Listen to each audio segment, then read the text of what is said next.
Bonjour et bienvenue dans ce nouvel épisode de Planète électrique. Si la voiture de demain sera certainement électrique, elle n'en reste pas moins perfectible. De nombreuses recherches sont financées pour résoudre les deux inconvénients de nos voitures électriques actuelles, l'autonomie et la recharge. Pour parvenir à des résultats rapides, les recherches pour trouver de nouvelles batteries engloutissent des dizaines de milliards de dollars par an. Certains pensent que produire directement l'électricité dans le véhicule serait la solution. On réduit la taille des batteries et on utilise des piles à combustible à hydrogène ou à méthanol. Mais ce n'est ni au point, ni généralisable, même avec les avancées technologiques qu'on nous promet depuis des décennies. Enfin, on est le promet pour dans 3 ans. Je vous invite à aller voir mes vidéos sur le sujet que vous trouverez en description. Ce qu'il nous faudrait, c'est une énergie durable et bon marché, tout en faisant le meilleur usage possible. Des voitures solaires voient le jour pour tenter d'apporter une solution, mais elles sont trop limitées par la surface des panneaux installables sur la voiture. Il y a pourtant une énergie si concentrée qu'une toute petite quantité de combustible permettrait de ne plus jamais recharger ni être en panne de carburant. C'est l'énergie nucléaire. Mais alors pourquoi ne pas l'utiliser? Eh bien, c'est ce que nous allons voir maintenant.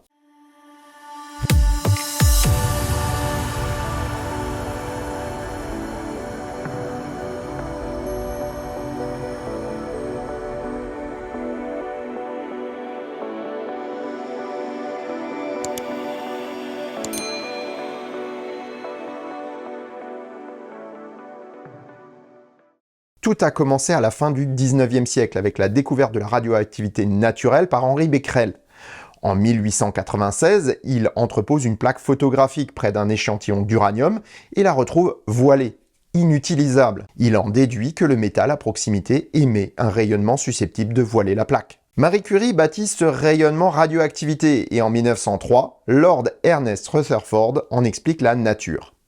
C'est la génération suivante de Curie, avec Irène et Frédéric Joliot-Curie, qui découvrent la généralisation de ce rayonnement à des sources artificielles en 1934. Mais de l'autre côté du Rhin, un grondement se fait entendre. La montée du national-socialisme galvanise l'industrie et la science. Les chercheurs allemands se dotent de toutes les ressources possibles pour faire avancer les domaines potentiellement utiles à une éventuelle guerre. En 1938, Strassmann et Hahn mettent en évidence le phénomène de fission nucléaire, tandis que Hans Bethe, Carl von Weizsäcker et Charles Creutzfeldt découvrent la nature nucléaire du Soleil et théorisent la fusion nucléaire. Lorsque la guerre éclate, les Allemands redoublent d'efforts afin de réussir à domestiquer cette énergie pour en faire l'arme absolue qui leur assurerait la victoire. Pourtant, dès 1941, les États-Unis se lancent également dans la course à la bombe avec le projet Manhattan, qui se soldera par les 2 premières utilisations de la bombe atomique, rayant les villes d'Hiroshima et Nagasaki de la face du monde et créant les premiers massacres nucléaires de l'histoire. Il a fallu 6 ans après cette tragédie pour voir naître la première énergie électrique produite par un réacteur nucléaire à fission en 1951 aux États-Unis. On est très loin du principe de la bombe. Ici, la réaction est contrôlée. Très vite, en 1954, les Soviétiques construisent la première centrale électronucléaire de puissance utilisable et les Français suivent dès 1956. Au milieu des années 60, la production nucléaire d'électricité fait un boom énorme. Enfin, au sens figuré, bien entendu, et se développe jusque dans les années 2000. L'image du nucléaire va pourtant prendre un sacré coup, surtout en termes de sécurité, avec 2 accidents. Le premier aux États-Unis dans les années 70 avec la fusion du réacteur de Three Mile Island, et la deuxième avec le triste accident de Tchernobyl dans les années 80. Je ne polémiquerai pas là-dessus, mais il y a énormément de bonnes vidéos sur le sujet qui vous permettront de voir en détail ce qui s'est réellement passé et quelles en ont été les réelles conséquences. En 2001, les 436 réacteurs nucléaires en fonctionnement dans 32 pays du monde fournissent 17% de l'électricité mondiale. Et là, on ne parle que des réacteurs fixes, car dès le début des applications pratiques de l'énergie nucléaire, les civils et militaires ont souhaité réduire la taille des réacteurs pour les utiliser dans les navires, les véhicules terrestres ou même les avions. Si les bateaux et sous-marins ont utilisé des réacteurs nucléaires à eau pressurisée comme ceux des centrales, le cas des véhicules plus petits est très différent. On parle ici de piles nucléaires car il n'y a pas de réaction de fission pour produire de la chaleur. Seule la radioactivité naturelle du combustible est à l'œuvre. Les dégradations nucléaires d'un matériau vont créer de la chaleur qui va être récupérée en vue d'en faire de l'électricité. Les militaires de l'US Air Force ont envoyé la première pile nucléaire dans l'espace en 1965 sous le nom pas très glamour de Snap 10A FS4. C'est toute une génération de piles nucléaires qui voient alors le jour pour les missions de longue durée comme les sondes Pioneer ou Voyager. Il existe deux types de piles nucléaires, les générateurs thermoélectriques et les moteurs Stirling, tous deux dits à radioisotopes. Dans les deux cas, imaginez un cube de matière radioactive parfaitement isolé par une enveloppe de matière laissant passer la chaleur mais pas la radioactivité. Cette chaleur est soit captée par des couples thermoélectriques qui transforment directement la chaleur en électricité, avec un rendement très faible de moins de 10%, soit en utilisant la différence de température avec le milieu extérieur comme dans un moteur Stirling. Les moteurs Stirling sont plus complexes mais récupèrent plus d'énergie thermique, ce qui améliore les rendements. On a plus de puissance mais avec des pièces en mouvement et donc une usure. Pourtant rien de rédhibitoire pour une automobile, avec des garages, des centres d'entretien et des infrastructures de réparation déjà installées.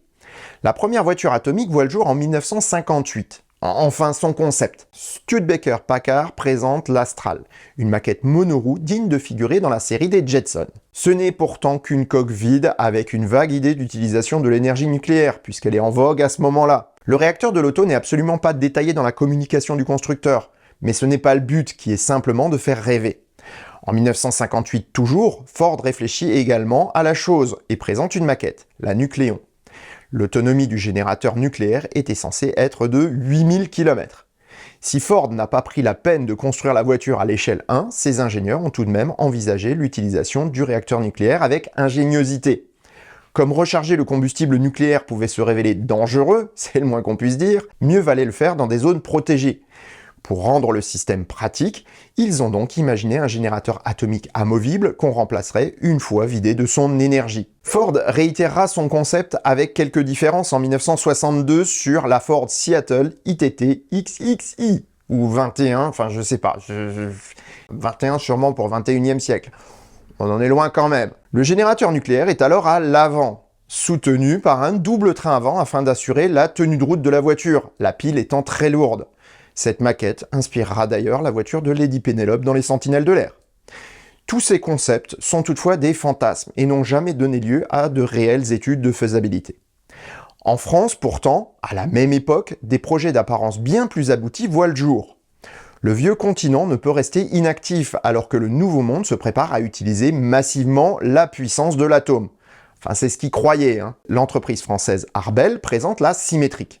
Créée tout d'abord par Casimir André Loubière, vendeur automobile et ingénieur amateur, la symétrique est une voiture hybride. Enfin presque.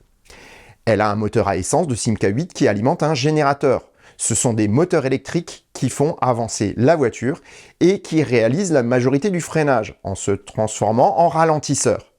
Les tambours de frein ne prenaient le relais que sous les 15 km/h. La voiture n'a d'ailleurs qu'une seule pédale qui sert à l'accélération et au ralentissement. Les freins sont automatiques. C'est un petit peu ce qu'on retrouve aujourd'hui dans la conduite une pédale des voitures électriques. Malgré tout, la voiture ne trouve pas preneur et aurait bien pu tomber dans l'oubli. C'était sans compter avec les talents des frères Loubière pour le commerce.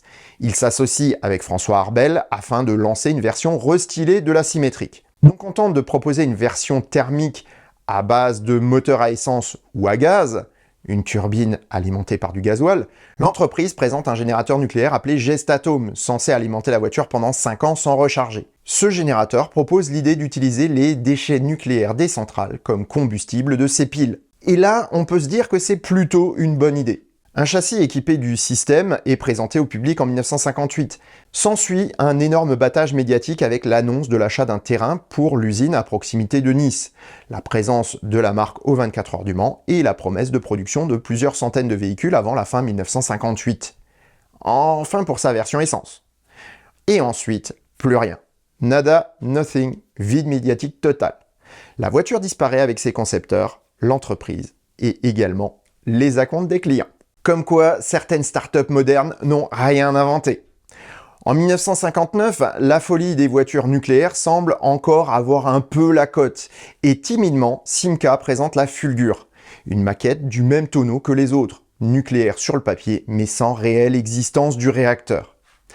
Pendant 40 ans, la voiture atomique restera dans les limbes, et c'est en 1999 que Cadillac présente un concept car à moteur nucléaire, la World Thorium Fuel.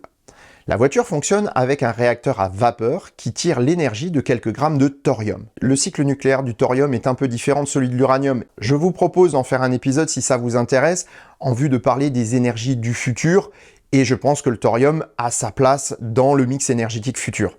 Mais bon, ça, dites-moi en commentaire si ça vous intéresse, et si c'est le cas, je vous ferai un épisode. Rendu réactif à l'aide d'un laser, le thorium est l'un des matériaux radioactifs les moins dangereux à utiliser au monde. Une coque en aluminium épais suffit à protéger les humains des radiations. L'énergie calorifique est récupérée par de la vapeur qui fait tourner une turbine. L'électricité ainsi produite peut charger la batterie de la voiture, charger une autre automobile ou simplement alimenter votre maison. Selon Charles Stevens, son concepteur, et la société Laser Power Systems qui a développé le générateur, la voiture produit de l'énergie pendant 100 ans sans recharger. L'unité de puissance pèse à peine 200 kg et serait installable sous le capot de n'importe quelle voiture. Voilà enfin une voiture nucléaire qui promet un avenir radieux. Et pourtant, si son nom sonnait comme une plaisanterie, surtout ses initiales, sa présentation était vraiment une bouffonnerie, car les communicants de Cadillac ne se sont même pas donné la peine d'en faire une maquette. Ils en sont restés au stade de l'image de synthèse, et finalement, ce n'est pas un mal, car aucune étude de faisabilité n'aurait passé les critères de sécurité nucléaire en cas d'accident de la voiture. Il ne faut pourtant pas enterrer aussi rapidement la voiture nucléaire, et même la déterrer selon certains. L'industrie nucléaire n'a pas bonne presse auprès de certaines personnes et la préoccupation générale est souvent la présence des déchets nucléaires. L'un de ces déchets est le carbone 14 et représente un problème important. S'il ne sert à rien dans la réaction de fission, il est présent dans les barres de contrôle en graphite de nos réacteurs nucléaires civils. Le carbone 14 est un défi à recycler lors du démantèlement d'installations nucléaires.